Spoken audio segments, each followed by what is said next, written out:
Trade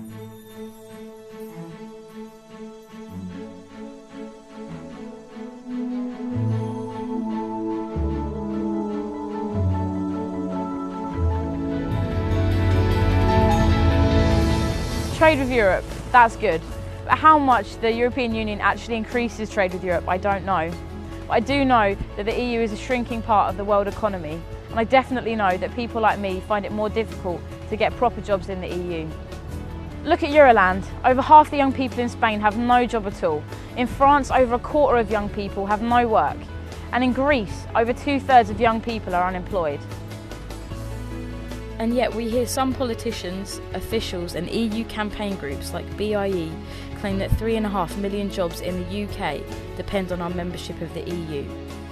Has the EU really created and sustained employment for 3.5 million people, real people, not just bureaucrats? That would make membership pretty important.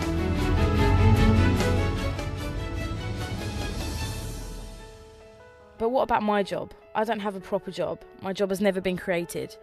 I have a graphic design degree and I keep on top of my subject and prepare for work and look for work, but there's simply not the demand for new graduate labour. The EU is a shrinking economic area. Now the BRICS, Brazil, Russia, India, China, are all growing, as is much of the Commonwealth and even sub-Saharan Africa. For half a century, it's been Britain's policy to look to Europe and not pay enough attention to the rest of the world. How many jobs were never created because of this neglect? How many opportunities lost? To what extent is this half century of backing the wrong horse responsible for people like me having no future? They're calling us a lost generation. 3.5 million people in this country have a job because of the EU. Well, let's see about that. And how many people don't have a job because of the EU? Let's go to London and talk to some people.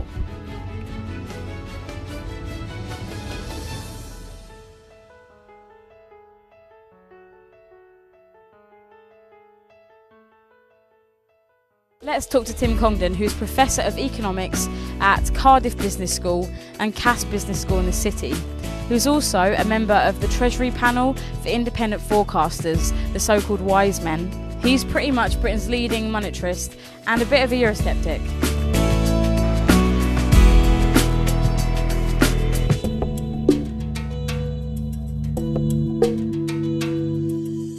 It is sometimes claimed that 3.5 million jobs depend on our membership of the European Union. Let's get this straight. It may be true that about 3.5 million jobs are involved in producing products and services that are exported to the European Union. Fair enough. They depend on trade with the European Union. We have a relatively free world trading environment already. China is a bigger exporter to the European Union than we are. We leave the European Union, we still can sell to our European friends and neighbours. Those 3.5 million jobs just go on as today. It's not like everything's been made rosy and everyone has a job and it's as if 3 million could be lost. There are way more than that without a job now.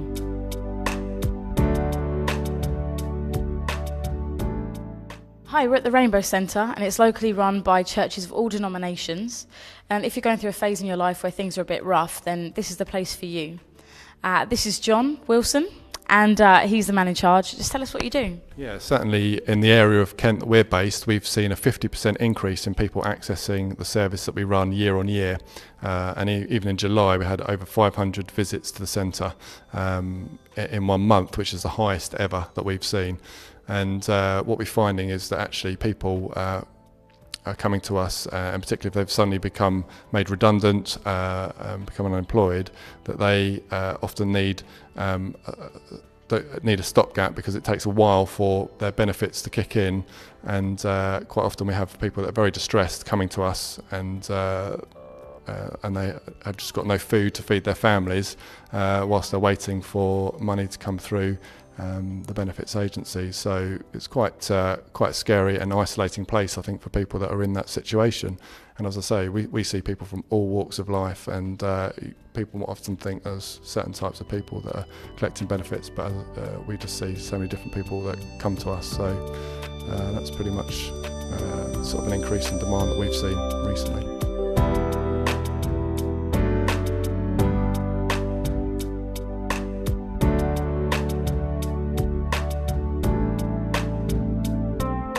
Hi, this is Roy Broomfield and he's the director of the Better Off Out campaign.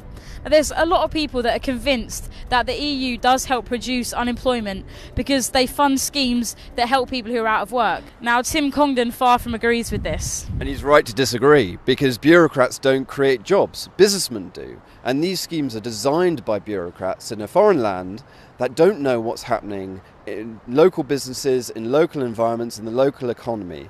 And so these schemes do not help people across the country, across the United Kingdom, to have the skills to be able to present themselves to businesses that do need specific skills and ultimately know what their business is about. Ultimately, this sort of thing is being created from Brussels, not from the locality. Businessmen know what they want, not a bureaucrat for Brussels.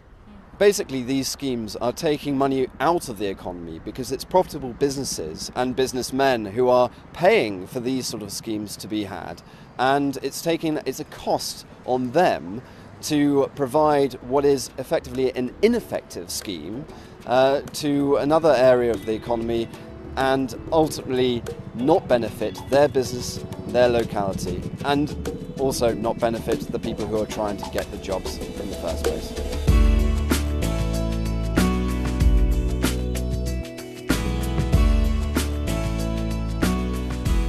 Hi there, my name's Jonathan. I was made unemployed about 3 months ago when my company moved up to the north of London. Being someone who lives in Kent, it was basically over 5 hours of travel a day, so I found myself unemployed.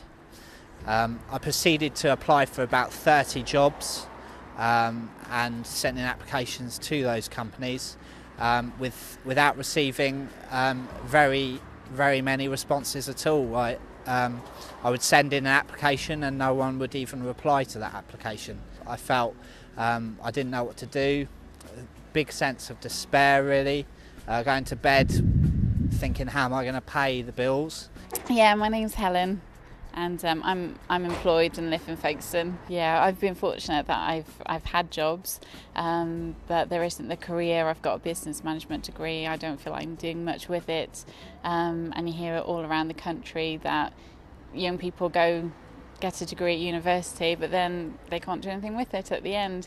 And I just think if there's a better economy with companies, then there'd be more choice for career and people could do what they want, what they enjoy, what they're good at, and that's the main thing, and people want to work in what they enjoy.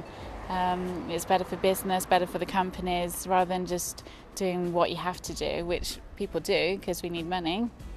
But in terms of enjoying what you do, yeah, it's very difficult at the moment. Suppose we leave the European Union. The question is, can we then sell things to our European neighbours? The answer is, of course we can. Let's just be clear, at the moment, China does not belong to the European Union. And China sells more products to the European Union than Britain does. Okay? So we don't need to belong to the European Union in order to sell products and services to our European neighbours and friends. Surely it's an economic advantage to be trading with such a big group, a rich group. Well, really the European Union isn't really a rich group anymore. It has massive unemployment problems. The dole queues are getting longer and longer. The EU, the Eurozone countries in particular, it seems like they're permanently stuck in recession. So really with massively high unemployment, their economic activity is just declining, and there's not really much opportunities there for us anymore. It is really a very disappointing situation that's happening in the EU when you've got in Southern Europe as many as 1 in 4 unemployed. So even so, they're still, like by world standards, relatively rich. So is it not a good idea to be trading with them? Well, we can always trade with other businesses and people and countries in the European Union, even if we're outside of the EU.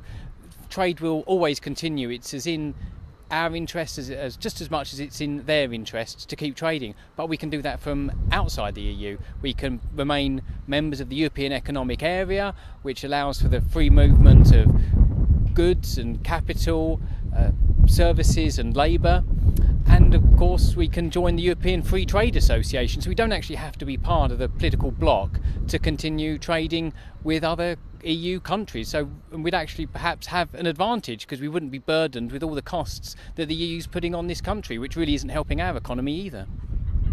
So I see we're struggling a bit here in Europe. Are there lots of other opportunities out in the rest of the world that we could be part of that we're missing out on? And if so, like, in reality, how can we actually do that? Can we just easily start trading with all these other places? Yes, we can. You're absolutely right. There's amazing opportunities for Britain around the world. The growing economies on the globe are in North America, South America, Southeast Asia. There are wonderful opportunities there. Look at the growth in China and India, and then other nations as well, even Indonesia and Australia. There's so many good opportunities for Britain, but at the moment, being in the EU, we don't have a seat on the WTO, the World Trade Organization. Our trade deals are made by the EU. If we were outside the EU, we could still continue trading with other EU nations, but we could explore these other wonderful opportunities that exist in this global world. And of course, being in the EU, we can't now make our own bilateral investment treaties. Outside, we would be able to have our sovereignty, our ability to form the links that best suited us, whilst of course continuing to trade on the continent. So really we should be exploring the rest of the world, which has so much to offer us. Over the next 25, 50 years, Europe's importance in the world is going to fall very sharply. Our trade with nations outside the European Union is going to expand enormously in relative importance. We therefore should be thinking hard about how to organize our international relations for that kind of world in which the European Union is not very important.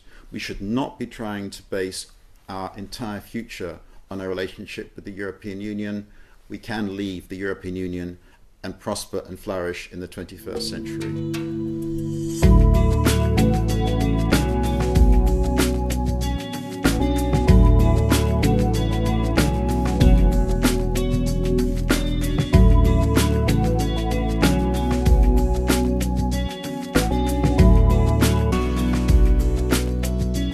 Business and academic world, there's a general opinion that not only does the EU not create jobs or that jobs depend on the EU, but that actually the EU and the government style that goes along with it does create unemployment. And it does, because the EU affects so much regulation and ties businesses in so much red tape that they are unable to employ the people that they might otherwise employ because they're less profitable. Ultimately, regulation is a cost, and businesses need to be free of this cost to get profit and to employ people and grow their business. At present, all of our economy, all 100% of the economy, is subject to the rules and regulations of the European Union. But we only sell products and services to the European Union equal to about 14% of our national output.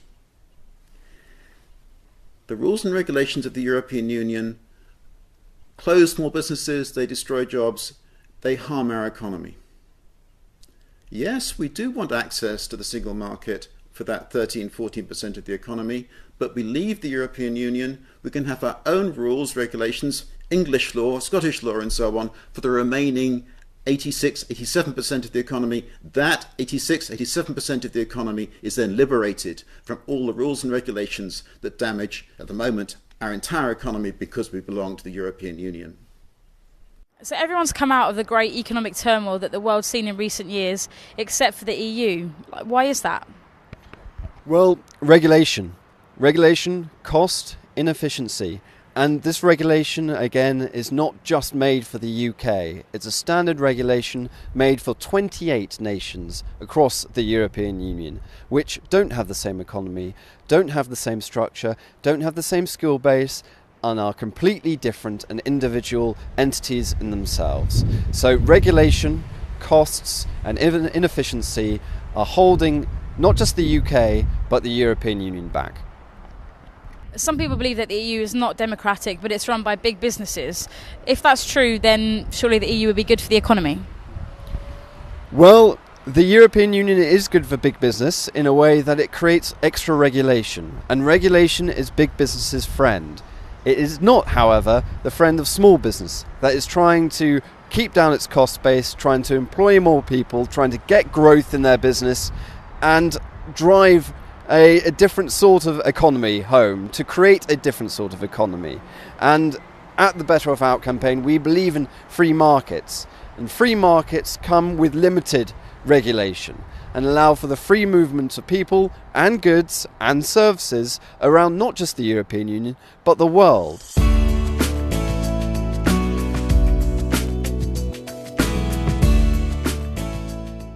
So your restaurants employ a lot of people, and service business like yours do, but what would you say the main obstacles are if you wanted to employ more people? The bureaucracy of actually employing people is so difficult now because of the leave entitlement, even when it comes down to disciplinaries, trying to get rid of people with the written warnings, the verbal warnings. I had a situation where it cost me £3,500 to actually get rid of somebody that I caught stealing. The rules and regulations of actually employing people now, it's actually gone too far the other way now, where the employer is suffering, not the employee. The employee gets all the rights, the employer has nothing. A friend of mine who started a business, and he says that the costs of him starting a business are so prohibitively high. For him to open a small low budget cafe and to have music for his customers, he has to pay £1,000 a year for a music license, and another license for this, another license for that, another license for something else. So his costs are so high, he daren't take on a full-time female member of staff because he knows immediately, should she become pregnant, he is liable for that cost.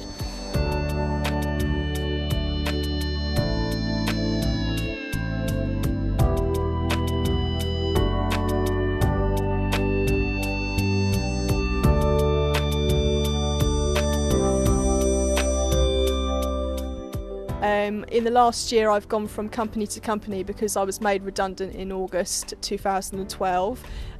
We were given no redundancy money, and I've gone from job to job with no permanent contracts. It's very difficult to find full-time work in this day and age because a lot of companies are only handing out 0% contracts, and you've got no certainty of what hours you might get next week. And also you've gone from, say, maybe £8 pay down to just £6.50. It's a big drop in wages as well, trying to get out there and put your foot in the door. Bills are getting higher and we're not able to pay for them. It's really difficult. So there's a number of foreign businesses who say that unless we continue to be involved in the EU, then they're going to pull out of the UK. What happens if that happens? Well, I very much doubt that they will pull out of the UK because they've said it all before. In the discussions over the euro, many of these companies, Honda, Nissan, they all said that they'd scale down their operations if the UK didn't join the euro. In fact, they've scaled up their operations in light of us keeping the pound. And so with a more competitive economy, it would be in their interests to stick around.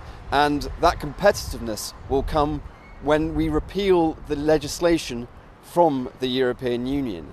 We will, outside the European Union, be able to repeal that and ultimately create a more competitive economy for UK businesses and businesses abroad.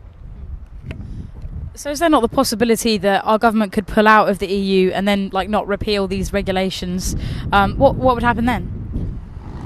Well, ultimately it comes down to a democratic argument because the discussions will come back to the United Kingdom. It would be the United Kingdom's members of Parliament and the people of Britain that will be informing the process, making the decisions, not someone in Brussels or Strasbourg or a collective body of nations over there that don't represent the best interests of the United Kingdom.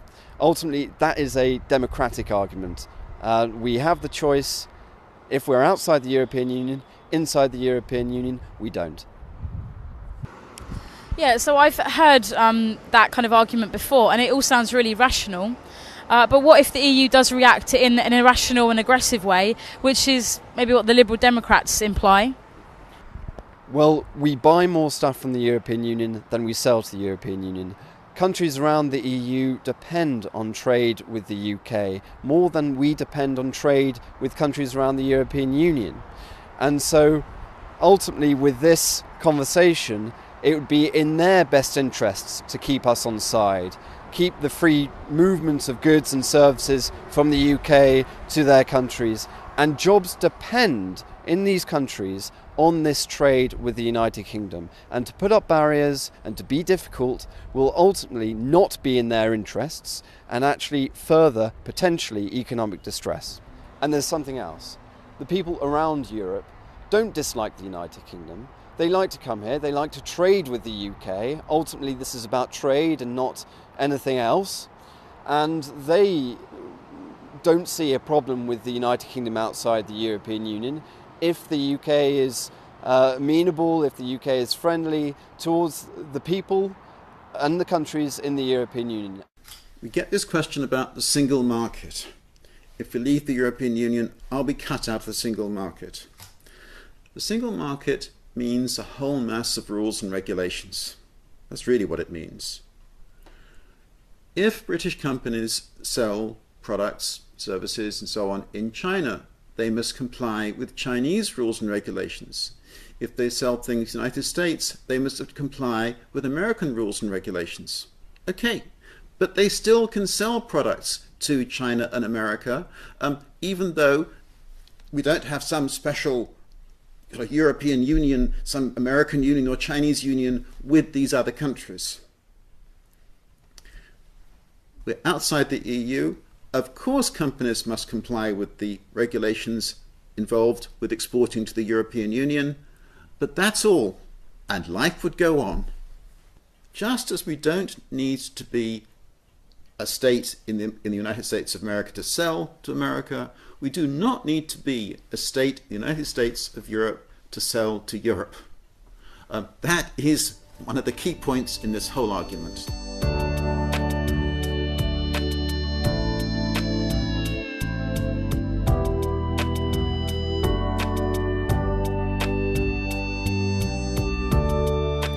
I think there's a lot of unemployment already, and the EU makes it a lot easier for people who've been brought up in other countries to come over and take jobs when people who've been born and brought up in this country are unemployed and desperately looking for work. So I don't think it helps at all. In 2003, Tony Blair, the Labour Prime Minister, decided that the new members of the European Union, 8 mostly East European countries, should become full members as far as we were concerned, in the sense that if you were Polish or Estonian or whatever, you could live and work in the United Kingdom. So members of the European Union, we couldn't stop these people coming in. Since the start of 2004, the employment of British-born people in Britain has gone down. Okay, I'm just looking at this document here where I've gone through these figures. The employment of foreign-born people has gone up by 1.8 million. Okay, roughly half of these people are from Eastern Europe. I haven't proved beyond any sort of finally proved that those people coming in to take jobs in our country meant fewer jobs for British-born people, but it's pretty likely, isn't it? And let's be clear in particular that the employment prospects for young people have deteriorated markedly in the last 10 years. In this sense, our membership of the European Union has destroyed British jobs. And we must consider the problem of migration from both ends. As Demetrius says later, economies are drained of their best, most energetic and well-trained people. There's fewer people to provide vital services there, and there's a shrinking tax base. Depopulation in some places, such as rural Latvia, is as severe as the Black Death in the Middle Ages. Whole counties have only a few old people living there. So what we have ended up with is 30% unemployment in Greece, the highest in the European Union, and 75% unemployment among the young, again the highest in the European Union. Our young are leaving and going to other countries to work, and Greece is losing, its youngest and best talent as a result. I remember, I don't know, probably my parents' generation saying a long time ago people could just pick and choose. My aunt wanted to leave a job, went to another and got it straight away, and that just does not happen in Britain anymore. It's very hard. We should not be focusing on the most vulnerable people in society, the unemployed. If a chap cannot get a job, either through a lack of skills or otherwise, and there's evidence that he's tried, we shouldn't be focusing on him. We should be focusing on the employers, creating more abundance in their own personal economy of their business so that they can take a risk and take on more staff. And that's not happening at the moment. When you have businesses that are frightened to make economic decisions because money is in such short supply, and when you have employers that dare not take risks, you are going to have an increasing number of unemployed persons. The only way to address the issue is, one, to support wholeheartedly entrepreneurship, and two, address the issues of export. Why are we not exporting? What are the barriers? How can we become global marketeers on a global platform? These things are important and they're not being addressed. Instead of this global view and removing obstacles for entrepreneurs, we've been obsessed with this ideology of building Europe, and this looks responsible for a lot of our long-term problems. European think tanks said that Greek rates of owner occupancy are abnormally high. So they have imposed ridiculous taxes on property, including first homes. And that, combined with ever-shrinking incomes, will mean people have to effectively let the Inland Revenue confiscate their house because they can't pay the taxes on it. So what you have here is people's houses across the country will be confiscated by the state to support European banks. I wish things never come to this state in this country, but when your country has been taken away from you, when there's no law, when your constitution and democracy has been taken away from you, and when you're no longer a sovereign country but you're under occupation legally, there is no place for right and left. People from all political backgrounds should unite to claim back their country and their democracy. And that's what the PAM is about. To claim back our country, to claim back our democracy, leave the Euro and the European Union, have our own currency, and also correct the injustice with the current debt. And write it off, because we had paid it in the past.